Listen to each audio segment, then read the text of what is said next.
Roy Suryo akan melaporkan Menteri Agama Yakut ke Polda Metro Jaya terkait kasus penistaan agama ini. Diumumkan Roy dari akun resmi Twitternya, ia akan datang ke kantor polisi pukul 3 sore bersama Kongres Pemuda. Roy mengatakan memiliki bukti rekaman visual ucapan ia membandingkan azan dengan gonggongan anjing. Berikut sedikit cuplikan ketika Menteri Agama Yakut Khalil mengatakan, ibadah saudara-saudara kita non-muslim itu bunyikan toa sehari 5 kali dengan kenceng-kenceng secara bersamaan, itu rasanya bagaimana?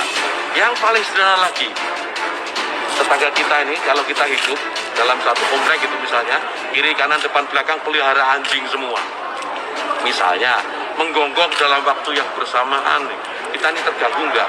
Artinya apa? Bahwa suara-suara, ya suara-suara ini, apapun suara itu ya, ini harus kita atur supaya tidak menjadi gangguan.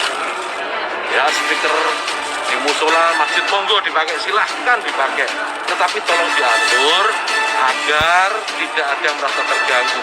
Agar niat menggunakan toa, menggunakan speaker sebagai sarana, sebagai wasilah untuk syiar, melakukan syiar tetap bisa dilaksanakan tanpa harus mengganggu mereka yang mungkin tidak sama dengan keyakinan kita.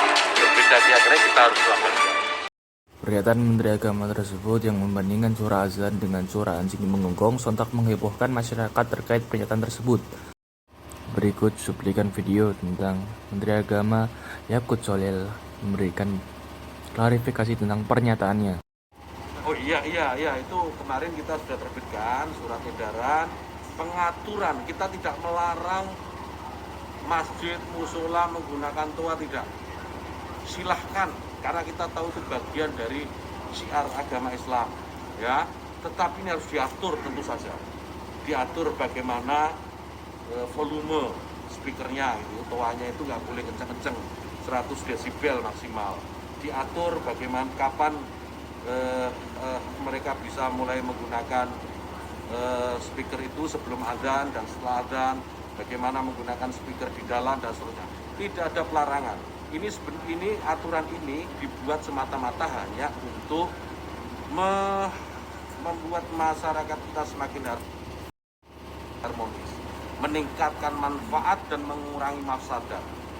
Jadi menambah manfaat dan mengurangi ketidakmanfaatan. Misalnya ya, kita tahu di daerah yang mayoritas muslim, hampir setiap 100 meter, 200 meter itu ada musola masjid. Ya, bayangkan kalau kemudian dalam waktu yang bersamaan mereka semua menyalakan toanya di atas, kayak apa? Itu bukan lagi syiar, tapi menjadi gangguan buat sekitarnya. Kita bayangkan lagi, kita ini muslim, saya hidup di lingkungan non-muslim. Ya, kemudian rumah ibadah saudara-saudara kita non-muslim itu bunyikan toa sehari 5 kali, dengan kenceng-kenceng secara bersamaan, itu rasanya bagaimana? Ya suara-suara ini, apapun suara itu ya, ini harus kita atur supaya tidak menjadi gangguan. Ya, speaker di musola, masjid, monggo dipakai, silahkan dipakai. Tetapi tolong diatur agar tidak ada yang merasa terganggu.